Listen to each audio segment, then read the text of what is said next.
오늘은 충청도 땅에 있었던 효자 효부 이야기입니다. 옛날부터 충청도에는 효자 효부와 우국지사가 많이 났다고 하는군요. 옴니버스 형식을 빌렸습니다. 연초라 따뜻한 이야기를 골랐습니다. 구독과 좋아요 그리고 알람 설정 부탁드립니다. 재미있고도 좋은 글로 보답하겠습니다. 공지 올립니다. 쇼츠 프로그램을 올리겠습니다. 살펴봐 주십시오.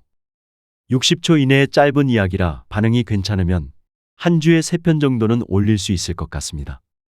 현재로서는 화, 목, 토요일 업로드하는 시간에 약 30분의 격차를 두고 그 뒤를 따라서 올릴 생각입니다. 주로 조선시대의 해학적인 이야기를 중심으로 하겠습니다. 다른 프로그램도 기획하고 있습니다. 여러분의 많은 지도 편달을 바랍니다. 첫 번째 이야기입니다. 옛날에 충청도 땅 공주에 어떤 불효자가 살았다. 부모 위할 줄을 모르는 순쌍것이라 부모님에게 아침 저녁 문안 인사는커녕 맛있는 음식이 생겨도 자기만 먹었다. 이 녀석이 나이가 차서 장가를 들었다. 부모는 장가를 가면 좀 나으려나 기대했는데 마찬가지였다. 어찌나 불효잔지 청개구리 중에서도 제일 가는 청개구리라 부모 말이라면 통 듣지를 않았다.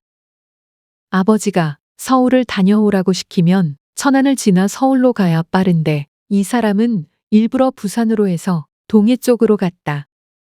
장가간 이듬해 아내가 아들을 낳았다. 그런데 웬일인지 아내가 첫 국밥을 먹지도 않더니 2, 3일이 지나도 아이에게 젖을 물리지도 않았다. 걱정된 남편이 방에 들어가 보니 아내는 아기를 한쪽에 밀어놓고는 쳐다보지도 않고 있었다. 남편이 아내에게 말했다. 누워있지만 말고 일어나서 밥도 좀 먹고 아기 젖도 좀 주세요. 누워있던 아내가 벌떡 일어나더니 쏘아붙였다. 여보시오. 무슨 부귀영화를 보겠다고 아이를 기릅니까? 실컷 고생해서 길러봤자 욕만 볼 텐데.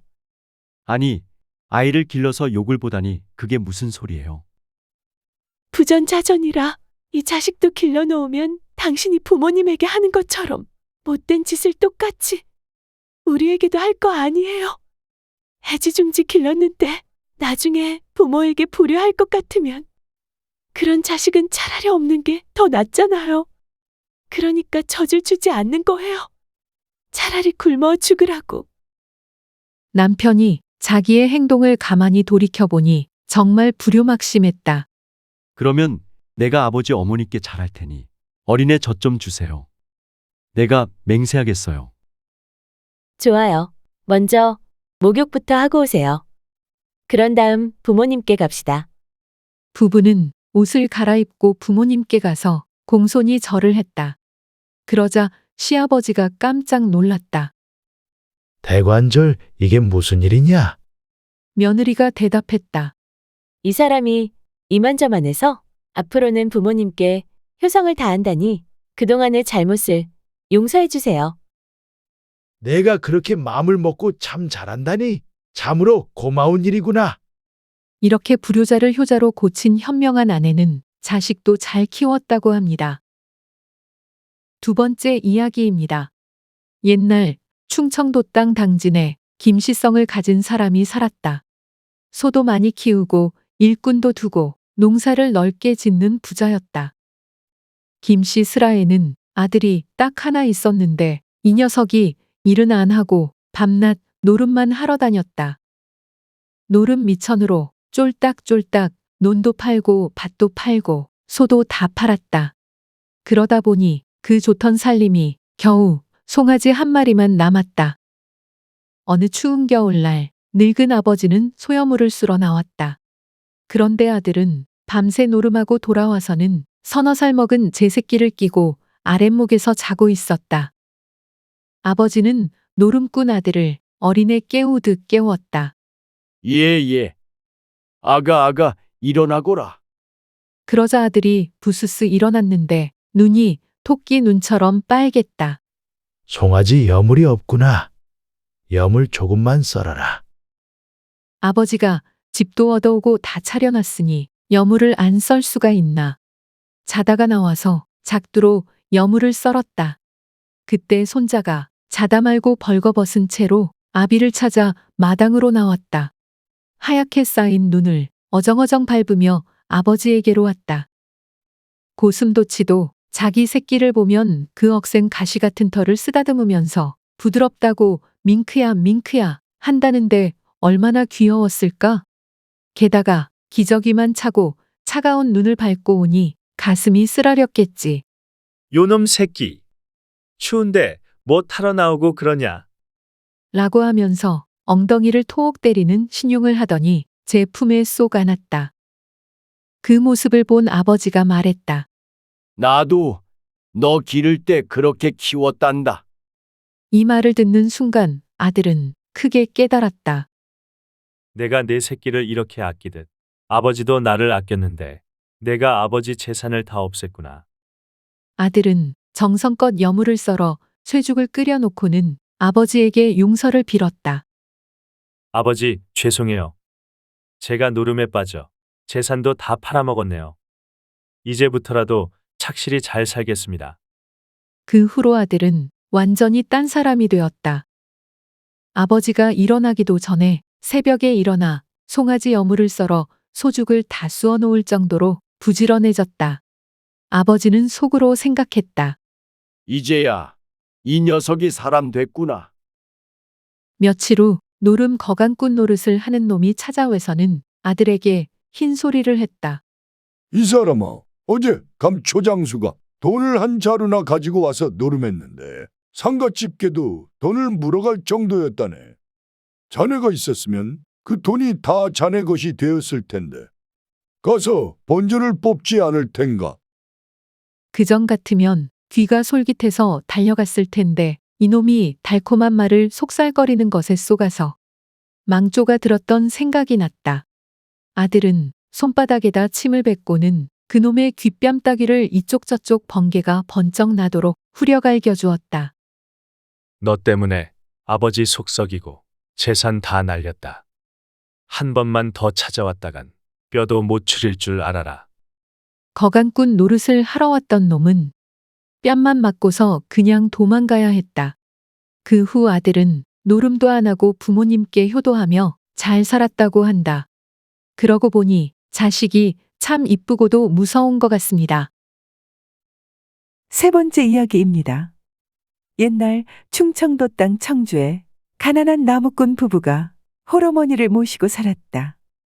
아내는 남편이 있을 땐 시어머니를 잘 모시는 척했지만 남편이 없으면 시어머니를 구박했는데 구박도 그런 구박이 없었다. 하지만 남편이 이를 모를 리가 있나? 알고도 모른 척한 것이지. 자식을 낳고 몇 년이 지나도 부인의 행실은 당최 고쳐지지 않았다. 남편은 어머니를 구박하는 아내를 생각하니 갑갑하기만 했어. 그래서 요리조리 궁리하다 꾀를 하나 냈다. 하루는 남편이 부인에게 말했다. 당신이 늙은 어머니 모시고 살면서 이렇게 고생이 심하니 안 되겠네. 내가 오늘 장에 가보니까 중국 사람들이 여자 노인을 사러 다닙디다. 돈도 많이 주던데 우리도 어머니를 팔아버립시다. 정말요? 돈은 얼마나 준대요? 돈은 꽤 많이 주는 것 같아요. 저울로 달아보고 몸무게만큼 계산해서 주던데. 그런데 삐쩍 마른 노인은 안 사가요. 몸매가 통통하고 얼굴에 살이 많이 붙은 노인만 사가던데요. 몇 달 잘 먹여서 통통하게 살을 찌워서는 비싸게 팝시다. 며느리는 좋은 생각이다 싶었지. 그날부터 며느리는 작전에 돌입했다. 우선 시어머니 방을 따뜻하게 해주고 고기 반찬도 끼니 때마다 해드렸다. 시어머니는 기분이 좋아 동네방네 다니면서 입이 마르도록 며느리 칭찬을 했다. 우리 며느리가 참참히 고기도 해주고 맛있는 걸 많이 해주네요. 그러니 내가 힘이 나서 손주를 업고 다닌다오. 어이쿠, 요즘 세상에 보기 드문 효부네, 그려.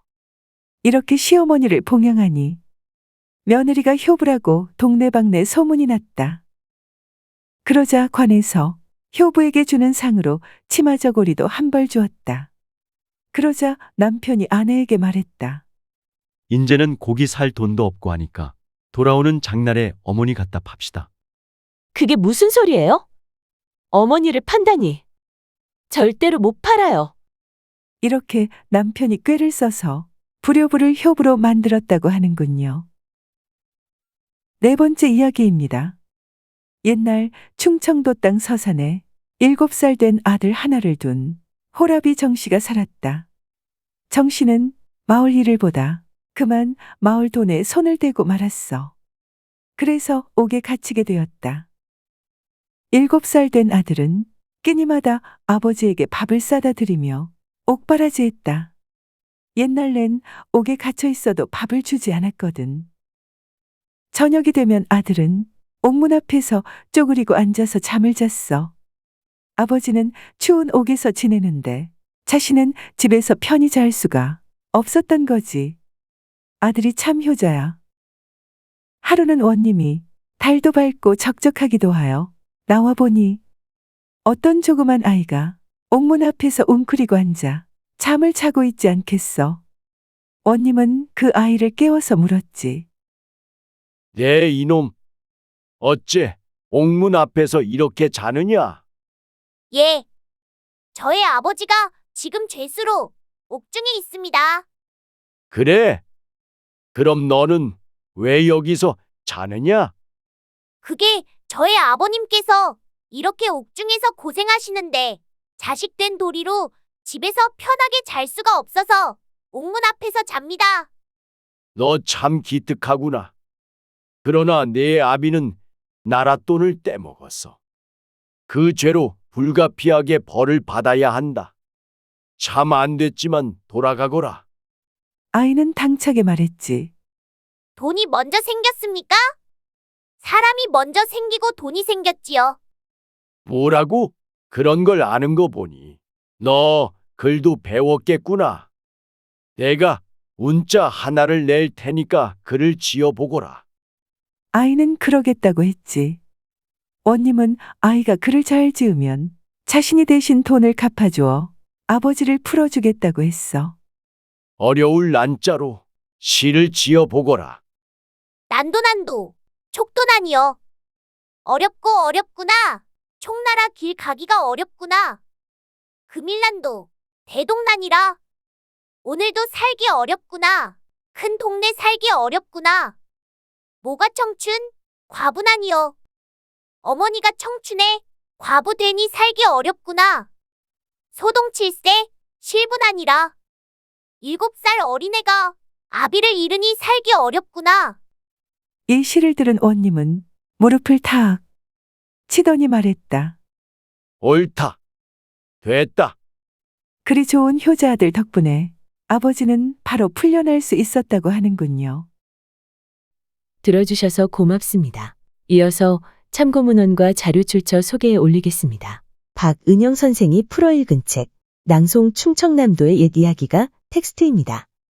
한국민족문화대백과사전, 국립중앙박물관, 한국학중앙연구원 그리고 대전시립박물관의 기사와 사진을 빌렸습니다.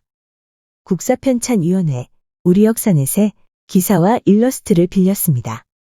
조선시대 화가 김중근의 국립민속박물관 특별전, 기산 풍속화에서 민속을 찾다에 도록을 빌렸습니다. 현대화가 김경희의 그림을 빌렸습니다. 현대화가 김진자의 그림, 장터를 빌렸습니다. 화가 엘리자베스 키스가 적고 송영달 선생이 옮긴 책, 올드 코리아의 그림을 빌렸습니다. 지역의 문화에서 기생의 뒤를 봐주는 조방꾼의 일러스트를 빌렸습니다. 위키백과와 나무위키의 기사와 사진을 빌렸습니다. 조선시대 화가 김중근, 신윤복의 그림 몇 점을 빌렸습니다. 123RF, 핀터레스트, PNZ리, 게티 이미지뱅크, 크라우드픽, 픽스타, 픽사베이, 그리고 팩셀스의 사진과 동영상, 일러스트를 빌렸습니다. 소우쿨 극장은 일주일에 3번, 매주 화요일, 목요일 그리고 토요일 오전 11시 전후에 이야기를 올립니다. 고맙습니다. 새해 복 많이 받으십시오.